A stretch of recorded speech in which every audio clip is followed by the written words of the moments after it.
안녕하십니까. 오늘은 차이나 패싱 담론과 중국이 주장하고 있는 한반도 당사자론에 대해서 중국 전문가이신 이성현 박사님 모시고 말씀을 나눠보도록 하겠습니다. 안녕하십니까, 박사님. 박정현 박사님 안녕하십니까?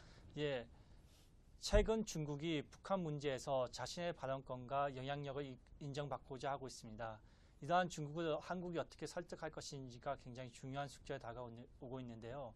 전통적으로 중국은 북핵 문제에서 약간의 거리를 두고 있었습니다. 그래서 도널드 트럼프 미국 대통령은 북한 문제는 중국이 해결해야 한다면서 중국이 북핵 문제에 책임이 있고 영향력이 있다는 말을 하였습니다. 하지만 그럼에도 불구하고 중국은 계속해서 북핵 문제에 대해서 거리를 두면서 미국에게 그 책임을 오히려 돌렸는데요. 여기에 대해서 좀 설명을 해 주시죠. 예.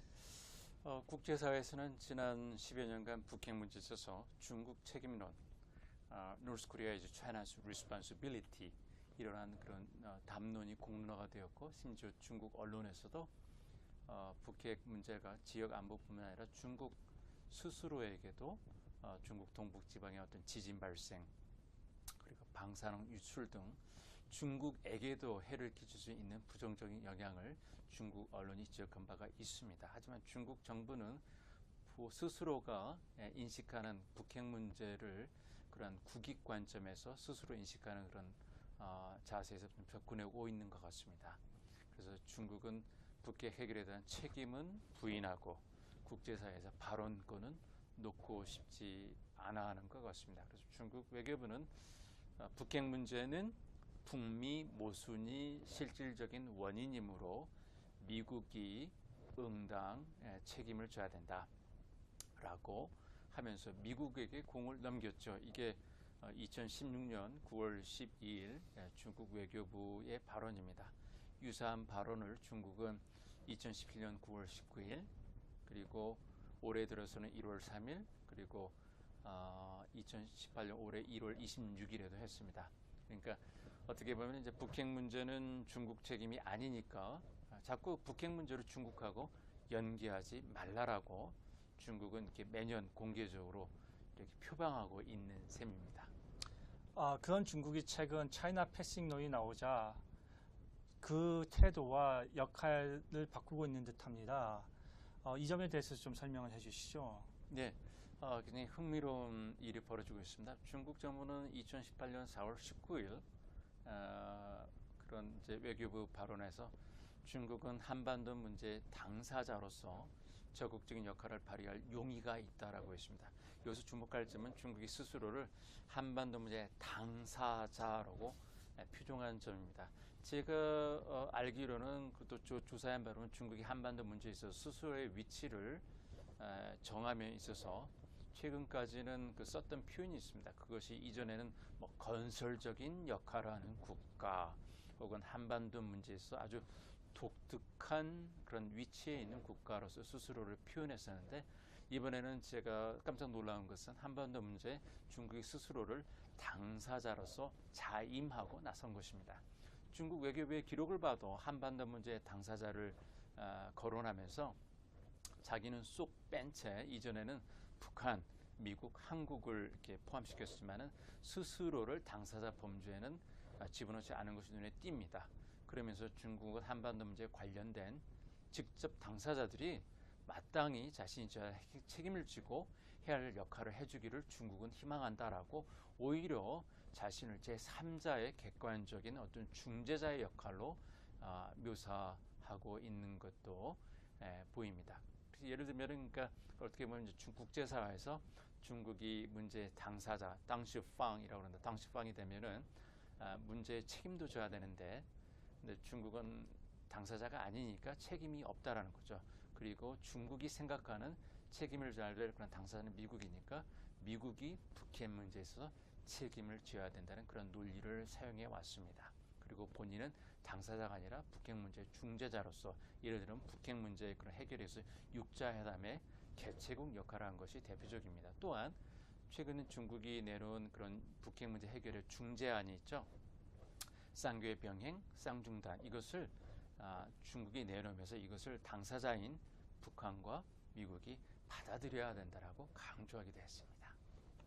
예, 방금 말씀하신 대로 중국이 한반도 문제의 당사자임을 자인하면서 한반도 문제에 적극적으로 뛰어들고 있는데요. 이러한 중국의 태도 변화가 앞으로 있을 북미 회담, 한북미 회담에 어떠한 영향을 미칠 것인지, 그리고 보다 넓게 봐서 한반도 비핵화 프로세스에 어떠한 영향을 미칠지 좀 설명해 주시기 바랍니다. 예. 뭐 전격적으로 진행됐었던 3월 말에 그런 북중 정상회담이 이미 어느 정도의 그런 조짐에게 그런 중국이 패싱되었을 때 어떤 일이 벌어질까를 어떤 보여주는 조짐이 될 수도 있을 것 같습니다. 김정은 국무위원장의 첫 해외 정상회담을 중국에서 가짐으로써 시진핑 국가 주석은 그 누구도 중국과 상의 없이 한반도 문제를 함부로 결정할 수 없다라는 그런 메시지를 대외적으로 분명히 한 셈이 되었습니다. 중국은 문재인 대통령이 4월 말 그리고 도널드 트럼프 미국 대통령이 6월 초쯤에 각각 김정은과 정상회담을 가질 것을 알면서도 마치 새치기를 하듯이 기습적으로 전격적으로 북중 정상회담을 가졌습니다. 이러한 북중 관계 정상화를 통해서 중국은 한반도 문제에 있어서의 중국이 가지고 있는 주도권 그리고 중국이 개입할 수 있는 권리가 있다는 것을 스스로가 다시 확보했다라고 보고 있는 듯합니다. 이렇듯 중국은 북핵 문제가 한국과 미국의 주도에서 현상 변경될 그런 가능성이 높아지니까 한반도에 대한 영향력 확보 차원에서 발빠른 보폭을 보이고 있습니다. 그래서 최근에 또한 11년 만에 중국의 외교부장이었고 또 국무위원인 왕이가 평양을 방문하고 왔었죠. 이렇게 중국이 보는 한반도 지정학 전략에서 볼 때 전격적인 북미 정상회담 선언은 한반도 문제에 있어서의 중국의 어떤 패싱 불안감을 충분히 자극했다는 것이 제 판단입니다.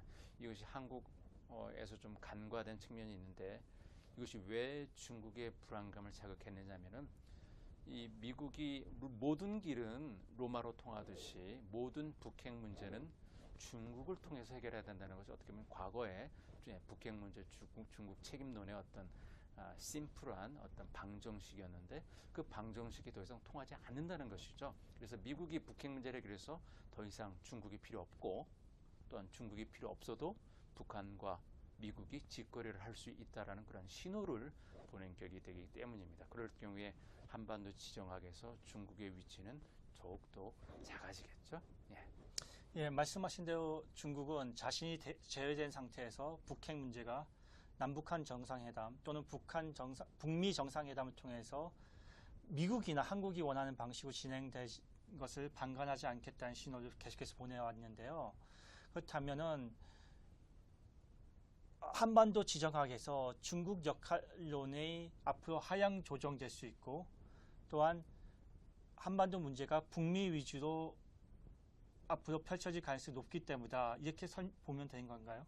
오히려 제 발표보다도 우리 박주영 박사님께서 아주 핵심을 잘 짚어주신 것 같습니다.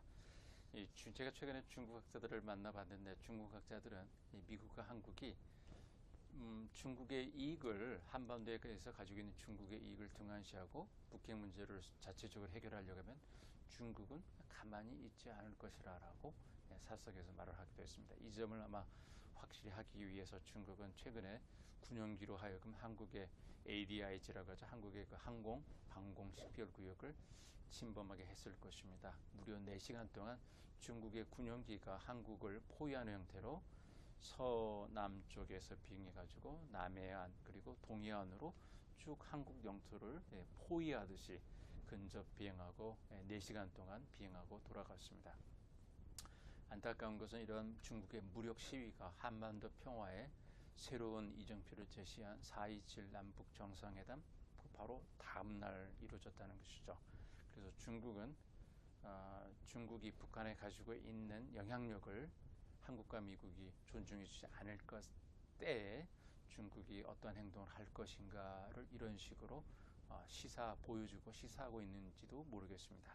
그래서 만약 앞으로도 우리가 이제 한국과 미국이 종전선언, 평화협정 이런 북한 문제가 많이 앞으로 남아 있는데 그 안에서 그런 과정에서 중국을 소외시키지 않고 중국을 핵심 일원으로서 여겨주기를 원하고 있습니다. 그래서 만약에 그렇지 않을 경우에 중국은 기습적인 정상회담에서 봤듯이 본인이 한반도에서 가지고 있는 그런 결정권자다. 한반도 문제에 내가 결정을 할 수가 있다. 이런 주권자다. 이러한 것을 과시하려는 그런 행동을 또 할 수 있을 것도 우리가 결코 이렇게 제외할 그런 가능성 제외할 수는 없을 것 같습니다. 그래서 중국 학자들은 심지어 만약에 중국을 제외하려고 하면은 우리 중국은 회방을 놓겠다.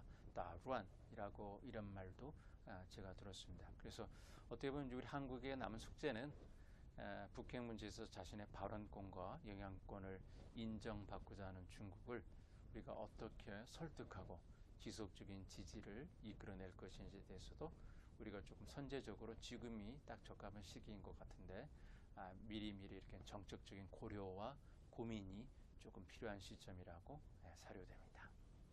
네, 오늘 한반도 문제를 보는 중국의 시각에 대해서 좋은 말씀 감사드립니다. 오늘 이성현 박사님이 들려주신 강의에 더 흥미를 가지신 분은 이성현 박사님께서 쓰신 세종연평 차이나 패싱 담론과 한반도 당사자론에 대한 고찰을 읽어보시면 더 도움이 되실 것 같습니다. 끝까지 시청해 주신 여러분께 감사드립니다.